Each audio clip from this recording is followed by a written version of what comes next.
Hello everyone, എൻ്റെ പേര് Sreevidya and welcome back to my channel. അപ്പം നമ്മുടെ ചാനലിൽ ഞാൻ ലോങ് വീഡിയോ ഇട്ടിട്ട് ഓൾമോസ്റ്റ് ഒരു 2 ആഴ്ചയൊക്കെ ആയെന്ന് തോന്നുന്നു. എനിക്കറിയാം I am not very consistent. ഞാൻ ഇടയ്ക്ക് ഇങ്ങനെ മാവേലി പോലെ വരും, ഒരു വീഡിയോ ഇടും, പിന്നെ ഒരു 2 ആഴ്ചത്തേക്ക് എന്നെ കാണത്തില്ല.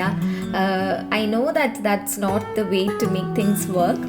പക്ഷേ I recently move to a new job. അപ്പോൾ എനിക്ക് അതിൻ്റേതായിട്ടുള്ള കുറേ തിരക്കുകളും കാര്യങ്ങളൊക്കെ വന്നപ്പോഴത്തേനുമാണ് ആക്ച്വലി വീഡിയോ ഇടുന്നത് ഒന്ന് ചെറുതായിട്ടൊന്ന് സഫർ ചെയ്തത്. ഞാൻ ആക്ച്വലി വീഡിയോ ഒക്കെ കുറച്ച് എടുത്ത് വെച്ചിട്ടുണ്ടായിരുന്നു, എഡിറ്റ് ചെയ്തും വെച്ചിട്ടുണ്ടായിരുന്നു. പക്ഷെ അതിന് വോയിസ് ഓവർ കൊടുക്കാൻ എനിക്ക് ടൈം കിട്ടിയതേ ഇല്ല.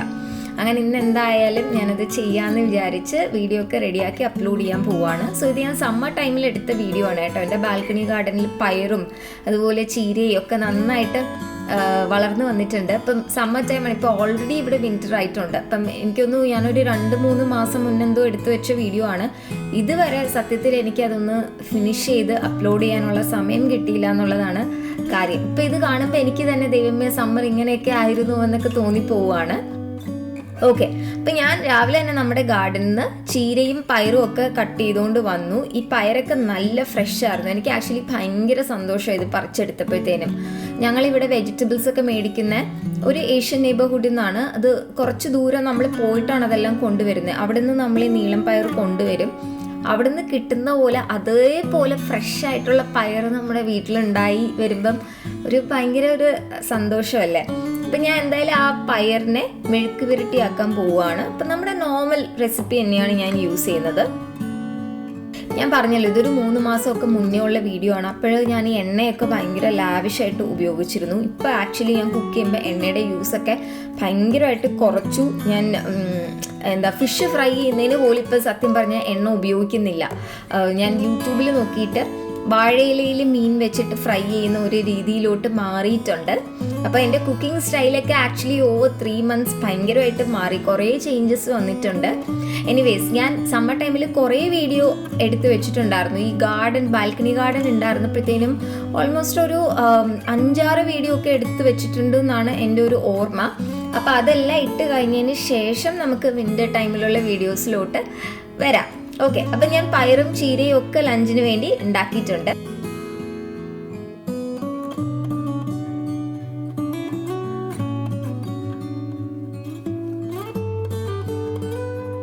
സോ ഇത് ഞാൻ ഷീനിൽ നിന്ന് കൊണ്ടുവന്ന ഒരു സംഭവമാണ്. ഇത് നമുക്ക് പെയിൻറ്റിങ്ങിന് വേണ്ടി ഉപയോഗിക്കാൻ പറ്റുന്ന ഒരു സാധനമാണ്. സോ എന്നെപ്പോലെ വരയ്ക്കാൻ ഒന്നും അറിയാത്തവർക്ക് വളരെ യൂസ്ഫുൾ ആയിട്ടുള്ള ഒരു ടൂളാണിത്.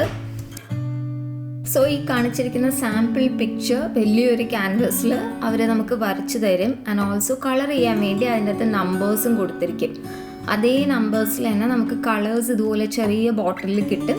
അപ്പം അതനുസരിച്ച് നമ്മൾ കളർ ചെയ്താൽ മതി. പക്ഷെ ഒരുപാട് സമയം എടുക്കും. ഒറ്റയടിക്കൊന്നും നമുക്കിത് ചെയ്ത് തീർക്കാൻ പറ്റത്തില്ല. ഞാനിപ്പോൾ ഇത് വാങ്ങിച്ചിട്ട് കുറേ നാളായി. ഇപ്പോഴാണ് ആക്ച്വലി ഞാനിത് എടുത്ത് യൂസ് ചെയ്യാൻ തുടങ്ങിയത്. പിന്നെ എനിക്ക് ആക്ച്വലി സ്റ്റാർട്ടിങ് ആയതുകൊണ്ട് കുറച്ചും കൂടെ ഒരു ഇത്രയും കോംപ്ലിക്കേറ്റഡ് അല്ലാത്ത ഒരു പടം വേണമെന്നുണ്ടായിരുന്നു. പക്ഷേ ഇതുപോലെ പെയിൻറ്റ് ചെയ്യുന്ന പടങ്ങളെല്ലാം തന്നെ ഭയങ്കര കോംപ്ലിക്കേറ്റഡ് ആയിട്ടുള്ള കളക്ഷൻസ് മാത്രമേ അവരുടെ കയ്യിലുള്ളൂ. അപ്പം ഞാനിതിനെ 4 ക്വാർട്ടേഴ്സായിട്ട് ഡിവൈഡ് ചെയ്തിട്ട് ഓരോ ക്വാർട്ടറായിട്ട് ഇങ്ങനെ തീർത്ത് പോകാമെന്ന് വിചാരിച്ചാണ് ഇത് തുടങ്ങിയിരിക്കുന്നത്. ആൻഡ് ഓൾസോ ബ്രഷസും അവർ തന്നെ തരും. നമ്മൾ ജസ്റ്റ് ഇതിനെ പെയിൻറ്റ് ചെയ്താൽ മാത്രം മതി. അതുപോലെ ഇത് ഫ്രെയിം ചെയ്യാനുള്ള എന്തോ കുറച്ച് സാധനങ്ങളൊക്കെ അവർ തന്നു എന്നാണ് എനിക്ക് തോന്നുന്നത്. ഞാൻ കുറച്ച് നാൾ മുന്നേ വാങ്ങിച്ചതുകൊണ്ട് എനിക്ക് ശരിക്കും ഓർമ്മയില്ല. എന്തായാലും ഞാൻ അങ്ങനെ ചെറുതായിട്ട് ചെയ്തു തുടങ്ങി. എന്തായാലും ഇത് ഇന്ന് തീരത്തില്ല, ഓവർ ടൈം തീർക്കാം. ഓക്കെ, സോ ഇത് കുറേ ദിവസം കഴിഞ്ഞിട്ടാണ്, അന്നത്തെ ദിവസം എടുത്തതല്ല. അപ്പം ഞാൻ ഈ വെർട്ടിക്കൽ വാൾ ഉണ്ടാക്കിയിരിക്കുന്ന ആ മണി പ്ലാന്റ് അതിൽ ഒത്തിരി യെല്ലോ ലീവ്സ് വന്നു തുടങ്ങി.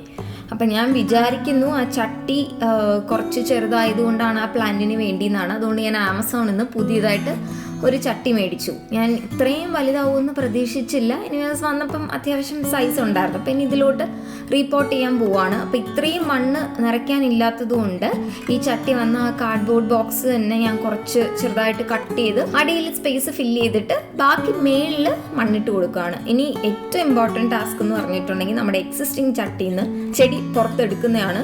അത് ഭയങ്കര പാടായിരുന്നു. ഒന്നാമത് ഈ ചെടീനെ ഹേർട്ട് ചെയ്യാതെ നമ്മളിത് ചെയ്യണമല്ലോ. ഫൈനലി എങ്ങനെയോ ഞാൻ അതിൻ്റെ അകത്തുനിന്ന് ദൂരെ എടുത്തിട്ട് നല്ലോണം മണ്ണൊക്കെ ആക്കി കൊടുത്തു. ഇനി ഫുൾ ഞാൻ മണ്ണ് നിറച്ചിട്ടില്ല, ബിക്കോസ് അത്രയും മണ്ണ് എൻ്റെ കയ്യിൽ ഇല്ലായിരുന്നു.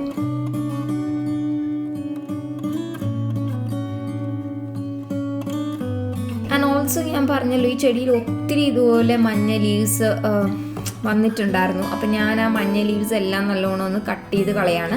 ആ യെല്ലോ ലീവ്സ് കട്ട് ചെയ്ത് കളഞ്ഞാൽ മാത്രമേ നമ്മുടെ ചെടി നല്ല ഹെൽത്തി ആയിട്ട് നിൽക്കുന്നതായിട്ട് നമുക്ക് തോന്നത്തുള്ളൂ. അപ്പോൾ എന്തായാലും ഇനിയിപ്പോൾ ചട്ടി മാറ്റിയത് കൊണ്ട് പ്രോബബ്ലി ഈ ചെടി നല്ല ഹെൽത്തിലോട്ട് തിരിച്ചു വരും എന്നാണ് ഞാൻ വിചാരിക്കുന്നത്.